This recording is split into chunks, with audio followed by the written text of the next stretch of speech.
Le Père Noël est sale. Vous devez impérativement venir chercher votre fille. C'est à quel sujet? Candice va bien? Rassurez-vous, Barbara. Votre fille est entre de bonnes mains. Il s'agit plutôt de... pendant la récré, une de nos institutrices surveillait un groupe d'enfants turbulents. Vous savez ce que c'est à cet âge-là? Ils sont excités par la fête de Noël qui approche. Adossée au mur de la cuisine, Barbara Harkins écoutait d'une oreille distraite les propos incohérents. La mère de famille triturait nerveusement le fil du combiné téléphonique. Elle se mordit la lèvre jusqu'au sang. À la recherche de ses clés de voiture, elle ouvrit un tiroir. Elle fouilla frénétiquement et ne trouva rien d'autre qu'un journal dont la une titrait « Dans la ville de Bessemer, un homme psychotique s'est évadé d'un asile. » Barbara soupira et perdit patience. Abruptement, elle coupa le verbiage incessant de la directrice. « S'il vous plaît, venez-en au fait. » Bien. Des enfants ont disparu ce matin. Deux petites. Elles ont suivi un homme et sont montées dans une camionnette verte. L'individu, aperçu de très loin, portait un bien étrange accoutrement. Il tenait les élèves par la main. Insouciante, elle sautillait. Il y avait cet air de familiarité, à tel point que nous pensions que les petites connaissaient l'individu. Sauf que ce n'est pas le cas. Nous entrons en vigilance rouge. S'il vous plaît, venez récupérer votre fille. Le trousseau de clés accrocha le regard de Barbara. Il se balançait à un simple clou planté sur le mur. Il la narguait.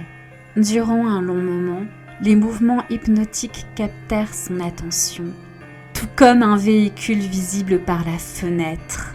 La mère de famille eut un hoquet de stupeur.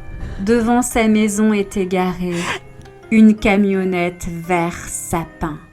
Saisie d'effroi, elle finit par lâcher le combiné du téléphone. Sa correspondante beuglait. Madame Harkins, votre fille est introuvable. Paniquée par la présence de la camionnette, Barbara n'écoutait plus. Elle laissa le combiné choir au bout du fil. Elle s'arma d'un couteau de boucher. Elle ouvrit discrètement la porte de la cuisine. Elle se dirigea vers le couloir menant à la porte d'entrée.